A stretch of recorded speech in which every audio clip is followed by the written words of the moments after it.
22 years old, killing it in the residential real estate.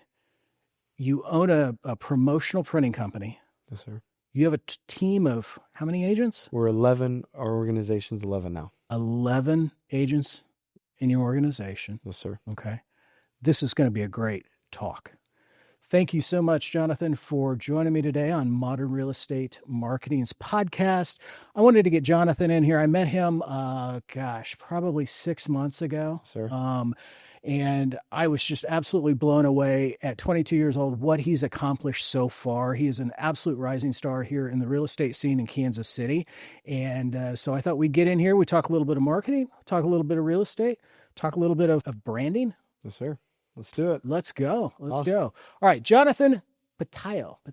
Yes, sir. Pitallo. There you go. You got it. Struggling with this all day.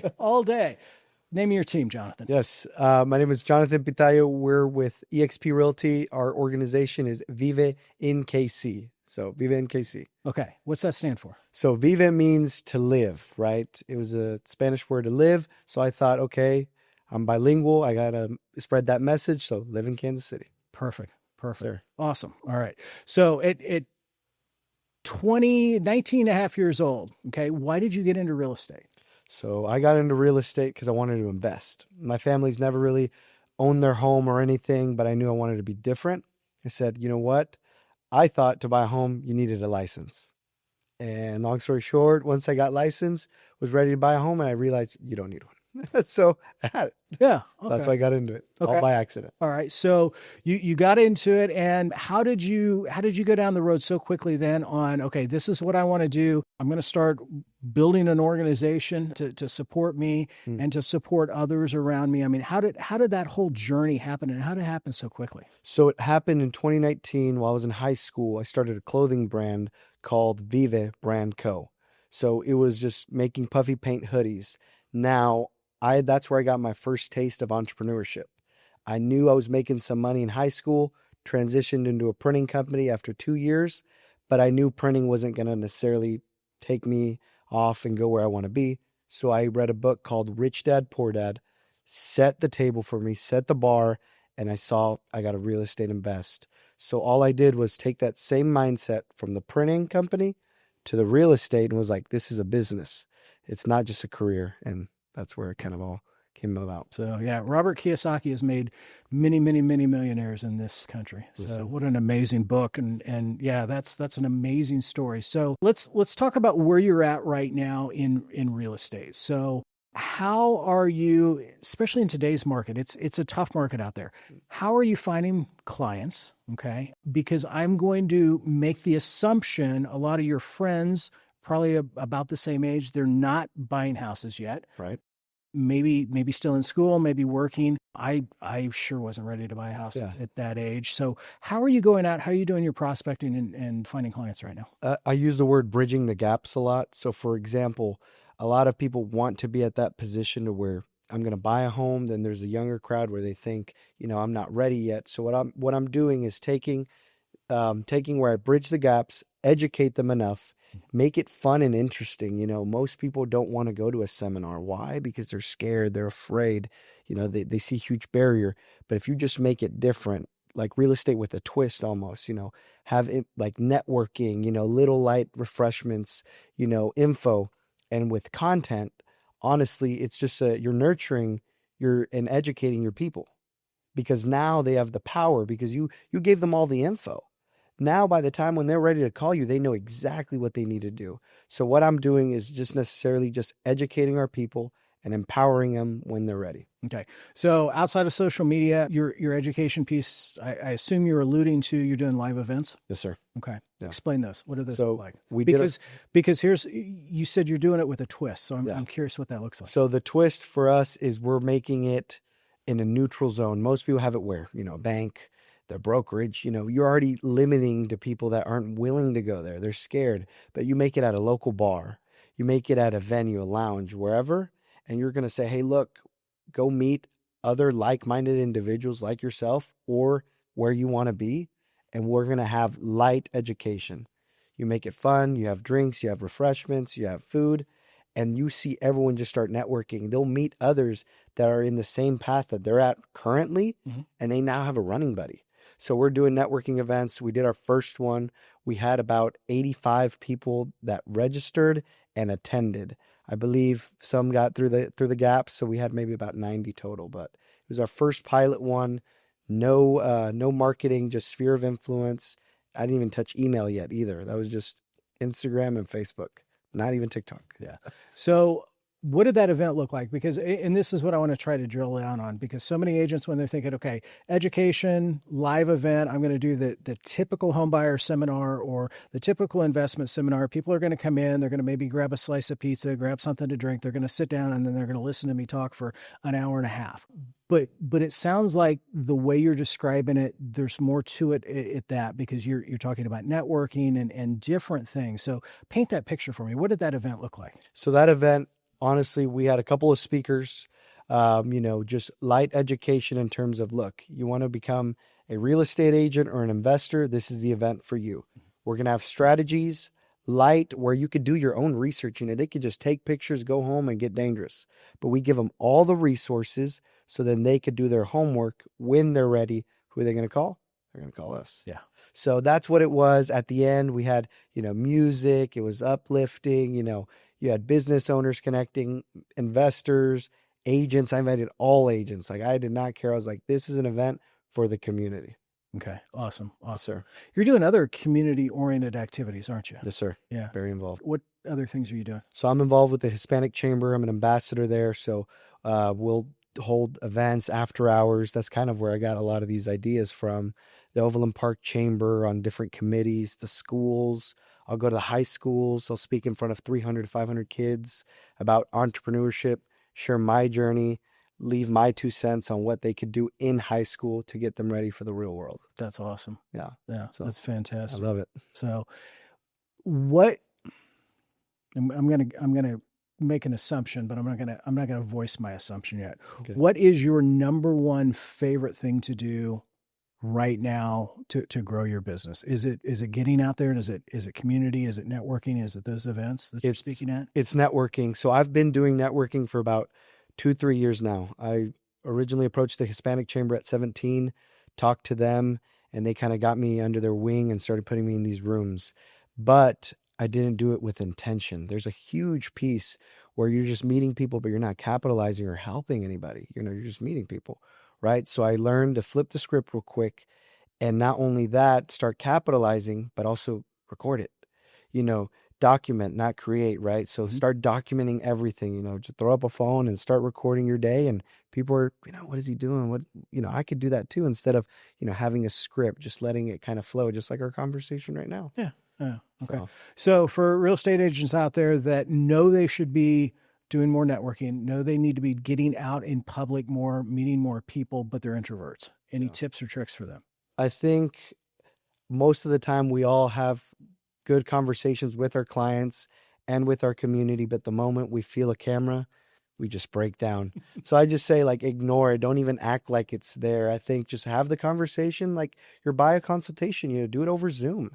Record it. You forget that you're just looking at them in a screen. You get some AI to record it. Now you can use it to educate more your clients, other agents that are coming along on your team. Mm-hmm. So it's best of both worlds. I say just ignore it and just have a normal conversation. Yeah. Awesome. How are you getting the word out? Because you just had an event where you had 80 or 90 people, and you said you didn't do any marketing for the most part. Yeah. How are you so well connected? How are you getting the word out on an event like that? If, for example, we run events, you've been to yes. one or two of our events. It's a lot of work to get people to attend those events. Yes, sir. So how are you so successful at that? I think, I think everything's going this way, leading with authenticity. Mm-hmm. I think people like to see real people. And at the end of the day, we all are. I think I always tell people, let go of your ego, remove your mask. People will trust you more. They already trust you, they'll like you more. So I would say just kind of just run with it. I remember I started the event and I told people, hey, y'all, I anticipated 20 people and aimed for 50. I didn't bring mics. I am sorry. So you had everyone shouting in the rooms, but they were, that set the tone of Yeah. like, look, he's being real. Like, he's not, hey, I did bring mics. So with that being said, I think just sharing anything and everything, don't think about it. I feel like everyone wants validation, or they want, what are my peers going to think? What are my competitors when they're not even listening to you? What are they thinking, right? So once you get rid of that and just start sharing and willing to invite, grab a hand, I think people feel that energy and will connect with you ASAP. Yeah. So a lot of things you've said in just a short amount of time sounds like a coach. Right. Do you invest in coaches, or do you have mentors out there? Because you're saying a lot of the right things, and there's a lot of almost coach speak coming out, which is a good thing. Okay. Don't get me wrong. No. But how did you learn to kind of reprogram your mind, get rid of some of that head trash that you talked about, those type of things? So to answer your question, no, I don't have any coaching. I do have mentors. Okay. They kind of approach me randomly. They're like, look, man, I love what you're doing. I like it. Let me help you. I'm willing to do this for free. Let's hop on Zooms. At first I was like, for what? But once you surround yourself with like-minded individuals, proximity is power. Like, you'll just latch onto that. You'll start buffering out the things that don't work for you or don't really have a use. So a lot of it has been just the right people, proximity, being around them, being friends with them, and them inviting you to things. And also like books. I read a lot of books. Honestly, I'll be very honest. I don't read as much anymore. I don't have much time. But when I do, I'll get on a podcast, listen to it. Especially with people you align, their mindset just latches onto you. Yeah. Perfect. But I should look into coaching. Yeah. No. I mean, I'm not saying you should. I was curious because the things that were coming out of your mouth, I'm like, okay, he's learned a lot in a short amount of time. Where did he learn it from? Right. So again, let's ask the question for people out there that know they need a mentor. Okay, coach, mentor, whatever that looks like. Yes, sir. How do you seek out the right people? Because obviously you've aligned yourself with some of those right people over the years. But how do you find those right people? I've been in business. I've been an entrepreneur for decades. Mm-hmm. I just hired my first coach just several months ago. Oh, so awesome. It's hard to find the right person. Any tips?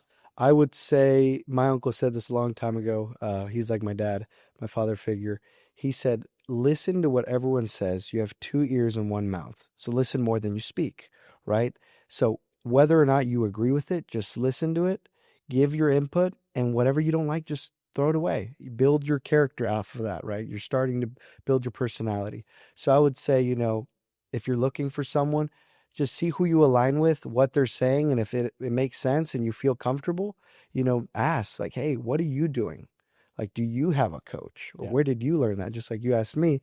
And then from there, it just kind of trickles down. But sometimes you don't need it. Sometimes I would say just get with the right people, and, people like people, and they'll help you. Yeah. What's been, from kind of a mindset standpoint, what's been some of your biggest struggles over the past year or two? Biggest struggle. Mindset, I think it's kind of tuning out the noise. There's a lot of noise, people are, paying attention to small details like, hey, what gives you authority to say what you want, or why you don't have a title, you've been in it for 2.5 years.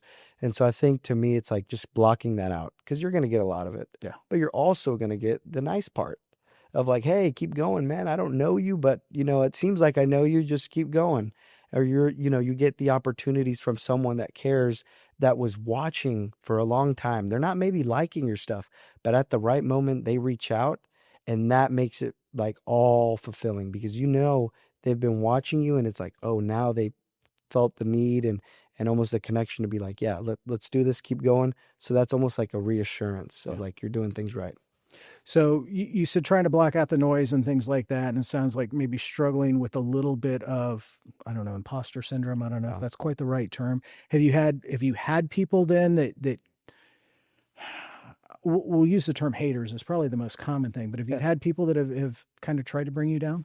Yeah. I mean, I feel it sometimes, but I think one of my guys on my team, Samuel, he says, there's a quote, or not a quote, there's an image that they used on a TED Talk. It talks about Michael Phelps, and where he's swimming for like this, trying to win this gold medal or whatever.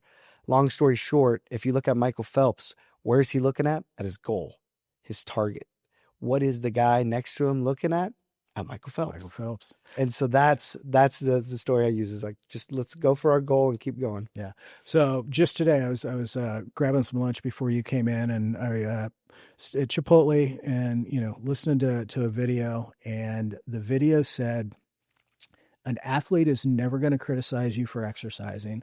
A musician, I can't talk today, is never going to criticize you for expressing your artistic side. And it went on and on. The only people that are going to criticize you or try to bring you down are the people that aren't going anywhere. And I thought, man, that was perfect. That's right. Absolutely perfect. So, I like. and we do, I think we all struggle with a little bit of that imposter syndrome, but it sounds like you've already kind of figured it out. Yeah, I just own it. I say like, yeah, I'm 2.5 years in. Yeah. Sure. What can I learn? Teach me. Yeah. And the moment that, I always say, you kind of like push the ball, the moment they put the pressure on you, like, what do you know? You're right. Maybe I don't know. What should I know? And you just put it right on their plate again. And they don't know what to say. They didn't expect that. And I say with respect, I'm like, all right, fair enough. I have 2.5 years in the industry. What should I know? And then their face is blank, but now we're challenging each other. And what I always tell people, I like a challenge. I like when someone's like, okay, why did you do it this way? It's like, here we go. Yeah. This is why. Yeah. Perfect. So, All right. Let's flip the script a little bit. Let's go back and let's talk about some marketing. I see you out there extremely active on Instagram. What's your favorite platform? Instagram. Instagram. Okay. And is that where you are getting the most engagement right now? I am. Lots of engagement, comments. Questions, leads, anything. Mm-hmm. So you've kind of modeled some of your content after some others, Mm-hmm. some very well-known people out there. What's your approach to Instagram? I think I'll be very honest. There was no approach at first. Yeah. It was just kind of like, all right, I like this platform. I'm going to do it. But then I was like, back to the networking. Okay, let's make it intentional. There's people already saying, hey, man, I didn't see your post this morning about your mindset, or like you talking to the camera, where to go. And it's like, so there's an audience, right? I found out who my audience was and who my avatars are, right? The people I want to talk to. So a lot of it's just kind of posting at least one time a day, a reel or a carousel. And then the other part's like stories, like just spamming stories, and with good stuff. I always tell people, like, make it interesting. Like, why did you post that? So I would say to this day, there is no real approach, if you will. I think I just know I like to post mindset stuff, getting people ready, some real estate. Hey, look, I'm active. I'm doing deals. Then also, hey, look, here's what I've done for somebody. And this could be, this could relate to you, and, case studies almost. Yeah. Okay. Yeah. Real estate agents struggle with stories. Yeah. Give me just a couple examples of stories that have really worked well for you. I think right now we've started with the agents, empowering them and sharing why they got in the industry and why they're with eXp Realty. But the other part is, now, instead of asking your client, hey, can you do a testimonial and fill it out on a Google review? Imagine if you got your client in front of like a podcast, and just real quick, while you did a pop by and you said, hey, look, we're going to record a quick video. That's real. You're going to get the real reaction. They opened the door. They opened the pop by. You got it all. And now you're like, tell them, hey, share your experience. They're going to do it. Yeah. And now you're no longer trying to find, your crowd. You have a crowd, and someone's going to relate to that. So, safe to assume then that one of your most powerful marketing tools is your camera. Yep. Wow. It's a camera. Yeah. And now, like, for example, you could start with your phone. You could do it. I always tell people, I'll send you all my stuff, all the AI resources I use. Now, if you don't want to use it, you hire an agency. That's it. It's either or. Either you do it or you hire someone. That's it. Yeah. Awesome. How much time are you devoting to, you've got two businesses that you run. You do a ton of community events, networking things. How much time are you devoting to each business right now? I think right now it's broken down into three different time blocks. Kind of start my days at like 6 a.m. Just kind of how it goes. But right now, a lot of it is real estate. The printing stuff, about 3 employees. They kind of run that show. They coordinate the sales. They just, I'm the one that does the first onboarding when we get a contract for a school district or a corporate company, and then just tee it off to them. But I think the hub is community. So it almost doesn't feel like work. Someone said one time, they met me about, I want to say 2 years ago, and they said, Jonathan, it seems like you almost do real estate and printing, but your real job is community. Like you enjoy that and you just happen to do that for a living. You live through it. So I would say a lot of my time is community, and naturally real estate and printing are like funnels, if you Yeah. will. So in certain areas, do you then go out? You're one of those people in the community everyone knows you. Yeah. Have you already hit that level? I think so. I think I knew that actually 2 days ago. We had a parade. I got into the parade last minute. I called the guy that I knew, good friends. We actually took a trip to Mexico City, and I was like, "Hey man, I saw your parade. I never thought, but hey, I'm worth a shot. Can I join your parade last minute?" He goes, "Yeah, you've always been very involved. Sure, come in." Last minute, got stuff printed, had candies for the kids. And I said, okay, this will let me know if my marketing and the branding part has worked. While we were passing by the parade, I had lots of people tagging me, taking pictures, and yelling my name. So I was like, that's my aha moment. Yeah. I was like, all the noise I've been making, quote unquote, to now them see me in their neighborhood. Hey, how are you?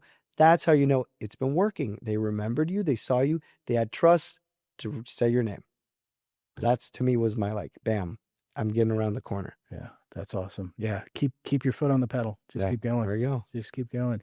When you're talking about marketing, Instagram, cameras, kind of how you approach your clients and your prospects, and how you use your camera at networking events and with pop buys and stuff, you're doing some other things too. So I see you've got a podcast. Mm-hmm. Okay, Yeah. Hey, tell us about that. So a lot of it is just kind of like Alex Ramosi style. We're just prompting questions, like things that people, and this is where I want to get to the next level is like Q&A, have people ask them, but we're just like, hey, how do you overcome this challenge? So we're just spitting out, responses. Yeah. And so it's been good. Ideally, I would love to eventually submit the full episode, but for now we're just doing reels and, posting them on Instagram and Facebook. All right. So you've mentioned mindset quite a bit today. So let's talk a little bit about mindset. Okay. How did you figure out, okay, mindset is something that I'm extremely passionate about. And then how did you learn so much about that? And this kind of goes back to that coach and that mentor speak that I mentioned just a few minutes ago. But what drove you to that, and what kind of, because I can see your future really going that way from everything I've seen so far. What attracted you to that? I think early on, you kind of, I've been in both sides of the world, right? I'm come from, Mexican parents, when there's no tangibles, they almost think it's impossible. So I knew how my family's mindset was growing up. Oh, you're crazy. Not saying they didn't support me, but it just wasn't a reality for them. There were these barriers up against us, one being language, right? So once you kind of almost like declutter that and show like, hold up, no, it's actually right here and it's on the other side of this. That opens up and it lights a spark in everybody. So I knew when I took that back to my family, to my peers, to my community, once you set the tempo of like, no, we're not going to be negative, we're only looking for solutions and positivity, it sets the tempo. The whole room could feel it. And now they draw down from that and just look for solutions. Yeah. So that's why to me it's empowering and education.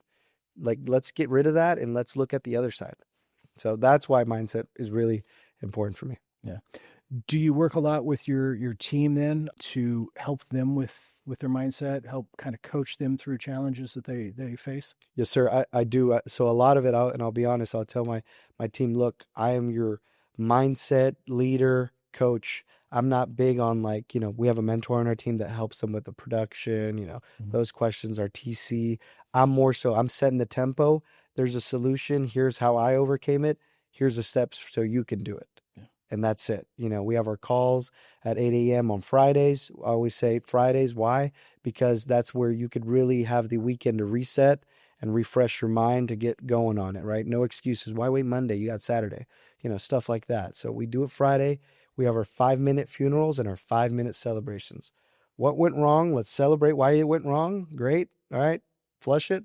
Now we celebrate. Awesome. No plateauing. We're going to keep growing. Sweet.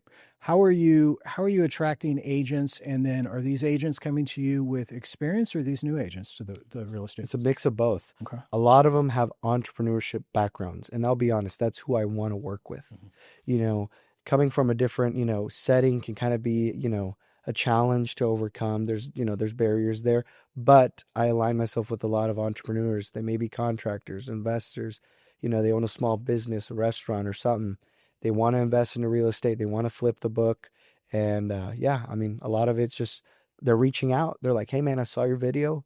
I like what you're saying. I align with it. Can we chat?"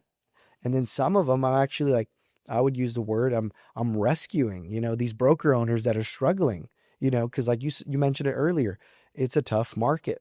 If you're not being different, if you're, there's the word attention is currency. If you're not having enough attention, I mean, you're going to get drowned in all this noise. So now I'm going back to them. We're having conversations and they're looking to be like, so what can I do to be like you or join you?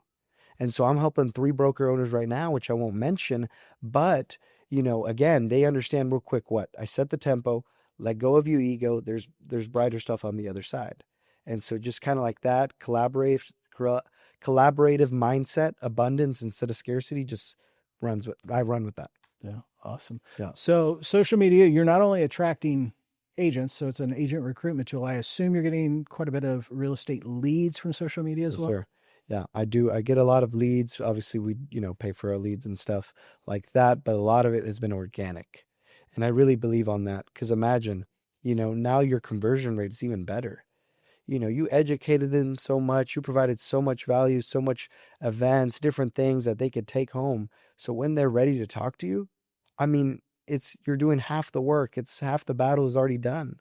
So now you're helping them better. They're getting into homes quicker. They know what they want.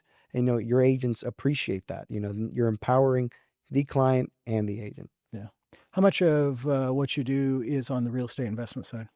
A lot of it, A lot of actually. it. So I work with investors. I work with like 7 guys that are flipping constantly. They're buying like 1 or 2 deals a month. It kind of fluctuates at times. Then 2 new construction builders. First time home buyers, we attract that organically. Now I just kind of provide those leads to my team. They're willing to do all the work and do all the things. And, I kind of like to stick with my investors. Yeah. Where do you see yourself in 10 years? Uh, I get this question a lot. I would like to say, I would like to almost, even though I've never had a coach, I'd like to be a coach. Kind of, just a lot of more public speaking. I think I like it. I'm no longer scared of the cameras. So a lot of that, setting the mindset and tempo for everybody. I think people just don't relate to certain people. So if you're able to find someone that's like, oh, I've been in his shoes and he's younger, I mean, it almost gives you like, why am I not doing it? Yeah. So Yeah. that's where I see myself. Obviously, growing the real estate team. I'd love to scale that to. I have no idea where it can go, but we'll see. Yeah. Yeah. So did you go to EXPCon? I It did. was just recently. Yes, sir. Okay. Miami. Okay. So who are you looking up to that's on the stage up there? Anyone? Leo Robles, big AI guy, big on AI education. So to me, like when I met you, you're always preaching AI and tools and different things. And I was like, okay, so he's the one here in Kansas City teaching that. There has to be someone else too. And you just kind of pick everyone's brains, someone within your brokerage, someone that has their marketing things. You kind of put the two together and you'll hit the ground running. So him, Leo Pareja, our CEO, he's all about mindset. He's big on content now, setting the stage and, leading with innovation. I think we really need to start innovating. One of the biggest things we said and learned over there is like, there's a wave and it's coming. And either you can do 2 things. You ride the wave or you drown. Yeah. So you choose. The next 20 years are going to be different in real estate versus the last 20. It's changing.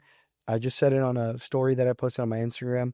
The only constant right now is change. Yeah. So you got to adapt quickly. You got to be willing to move faster. If not, waves coming, it's going to drown you. Yeah. How are you using AI right now? AI, a lot of it. So I use ChatGPT. That's mainly what I use. I'll be honest. Most of it is just like asking good questions. Craft AI, that prompt works great. Just prompting that stuff. Besides that, I haven't even looked at Sora. I don't know if you have, but Yeah. for example, I want to make mine and start posting content that way and, just seeing where it goes, being creative. But for the most part, ChatGPT, or actually, I'll go back. Fixer AI. Fixer AI is, have you heard of that? I've heard of it, but I can't tell you what it is. So Fixer AI is good. So we get it as EXP agents, but basically it kind of labels your email, auto drafts responses, will record your Zoom meetings and send notes. Okay. So I know there's a lot of softwares that already do that, but you got to get like 3 or 4. This one just has it in one. Okay. And so it's included in our brokerage. And so again, back to our founder, Glenn Sanford, big guy on tech and AI. And yeah, I just saw, I think it's, I think I saw your current president's now out there. Is it Fixer AI that he's been pushing online? Yep. Okay. Yep. Our founder has been pushing it. Then Leo just kind of, again, he's leading the way. You know, we're in 27 countries. We're worldwide brokerage. One of the biggest things is I tell people like, you know, these big franchises here in Kansas City, they're brands. They're good. They're big staples. You know, you love them, you respect them, you know who they are. But we are not a brand. We're a brokerage worldwide. So we're one, you know. So I think the mission, at least for me, it's bigger than Kansas City. So if I want to scale and be in different markets eventually, I mean, I can't run with a brand that I have to go ask permission from the other guy that owns the brand. Yeah. Hey, can I come and step here? I mean, more than likely he's going to be like, well, where's my money? So Yeah. I kind of want to be with someone that kind of empowers you, pushes you, gives you a platform, and you can just kind of run. Yeah. Where do you see AI in real estate in a year? I'm not even looking 3 or 5 years down the road. It's changing all Because so and I just told this story recently, but you know, ChatGPT was launched. We're almost 4 years in. Mhm. Okay. I did a class in Kansas City. I think it was probably the first AI class on ChatGPT just after they launched, which was almost 4 years ago, early spring, like February. And I expected that first year that AI was going to go miles and miles and miles ahead. And it didn't. It I think evolved that first year very, very slowly. Second year kind of picked up steam. This year, I can't keep up. I Yeah. mean, and it's my job to keep up. And Yeah. every day it's something new and it's something different. So Yeah. where do you see AI in real estate a year from now? I don't know how to answer that question only because, you know, obviously we have our associations that are going to protect our consumers, protect the realtors. So I think at least AI outside of real estate, I could see it going real far beyond. I have no idea what that looks like. Within real estate, I don't know if it'll move too much. You know, you see the things partnered up with Zillow, you know, ChatGPT, you know, you search up a home, and I forgot who said this. I think maybe your video or someone's video. They said you search up a home near Starbucks, and on ChatGPT, only prompt one. And there's there's a lot of homes for sale near a Starbucks. Yeah. So what are they looking at that only showed up one result? You know, so kind of, you know, being more intentional. What are you using in your captions? You know, SEO stuff, all that. Like that's important. So I could see a lot of listings and different things getting washed away as more people go to AI and asking questions. I mean, I caught myself doing this yesterday. I was at Marshall's and I bought a queen size a comforter. And I was like, "Hey chat, does this fit a full bed? How long will this drape?" I mean, you have me doing stuff like that. I can imagine what other people are asking about real estate or other topics. Yeah. So it's important going forward. We know and get educated on what works and what doesn't with ChatGPT in real estate. Yeah. Awesome. Awesome. Are you guys, or do you see yourself using automations with outside of ChatGPT, automations to help your business be a little bit more streamlined, a little bit more efficient? And are there any tools that have caught your ear or caught your eye? Yes. So right now I'm very hands off in my business. I do more stuff like this. Why? Because I've been able to hire an admin. My admin, he handles our first inquiry, you know, the first opportunity we get. He has that with Fixer AI that does all the heavy lifting. You know, he makes sure they address their needs. Then our VA is checking that. So now it's like we have checks and balances. So yes, the customer is now top of mind. You know, they're going to always be like, "Hey, where's my lender? Okay, great. You know, here's this." You know, so yes, we're slowly starting to streamline. Was it all done in one day? No. Yeah. Are you going to get it done over time? Yeah, but you just have to be willing to change and adapt again. So yes, we're streamlining things more and more as AI comes out. Yeah. What are you seeing as the biggest challenge right now for some of your team members in real estate right now? So flipping the script from AI, just what are some of the challenges you're facing with your teammates? I think picking up the camera or asking the right questions. think those two things, they're kind of scared of, I don't know, should I approach that, that lead or that client or even that agent? And I'm like, what's the worst thing they could say? I mean, no, you move on, right? So I think that's the challenge, willing to ask questions, willing to throw up a camera and be like, I'm gonna do a reel right here, wherever you're at. Maybe there's that, like, they're introverted or they may think it's embarrassing. But I always say you travel to like Los Angeles or Miami and you see everybody doing it out there. I mean, it's weird if you don't see anyone talking to a camera randomly throughout the day. So I think almost just like getting rid of that fear, that's the biggest challenge. And I always tell people it's almost like, and it's bad to say, but it's like no one really cares. So, and that's a good thing. So post it because some people really don't care. But the ones that do care, you'll align with them and you'll find them. Yeah. Yeah. Perfect. Yeah. Perfect. Awesome. What about marketing for your team members? What are they doing for marketing right now? A lot of it is just calling their sphere of influence, Instagram, TikTok. A lot of them are doing TikTok. I just got on it today again. But mainly Instagram, sphere of influence stuff, making sure they're reaching out to them and TikTok. Email is something that I feel like we should tap more into, especially if you know more like, people working in the corporate industry, in corporate world, all school districts, all this stuff. That's where they're at because they're checking it every day. But that's what we're doing right now. Lots of social media. Yeah. Awesome. Awesome. How are you guys going to finish the year strong? I think we're just gonna set the mindset of like, look, here's the next 5 things you need to do to elevate your business in 2026. I'd say, keeping it community based, setting the culture. I'm gonna attend some AI conference I'm gonna look for. I mean, just leading them with that, plugging it back into them here in Kansas City. And lead with authenticity. I may not know the answer, but I will find it out. Awesome. Awesome. Did you, if you're not from Kansas City, this necessarily doesn't pertain to you, but it should. Did you go to Jason Pantana when he was here just a couple weeks ago? No, I did not. I heard about it, but I didn't. All right. So I will tell you right now that if you want to learn more about AI and real estate, start tuning in more to Jason Pantana. He was amazing when he was here. He does have an AI course that he sells, but he does a lot of webinars and things like that you can jump on. And that guy is light years ahead of a lot of people when it comes to AI in the real estate space. So tap into Jason Pantana as part of the Tom Ferry coaching program. Dude's on it. He's good. Do it. He's really Thank you. good. Yeah. So what does next year look like for you guys? Next year, I think we're going to start, that's a very good question. Events? There we go. And right now? Let's see. Yeah. So thank you. We have lots of events. So I set the goal. I hired someone on our team to be our events coordinator. And, you have all these real estate people like, what are you doing? You can do it yourself. Yeah, I know I could. Could I do it great? Probably not. Right. So I hired someone and we met and her goal was like, how many events do you want to do a month or in a quarter? And she started. I said, no, I want to do more. I'm thinking months. How many? 3. And you should have seen her face. Three in a month or 3 in a quarter? 3 in a month. 3 in a month. Okay. And she looked at me like, are you crazy? No, I'm not. I think it's definitely doable. And so you're going to start seeing more of us. So you're going to see 3 events a month, 3 opportunities for our clients and different people that want to learn, 3 opportunities for our agents to capitalize on. I mean, we're going to be like wildfire. Like I always tell people, I'm not going to stop. I'm coming after everything and I'm going to get there. That's awesome. That's yes, awesome. So events. What did we not talk about, Jonathan, that you wanted to talk about today? No, I mean, I think we hit everything. I really appreciate you having me.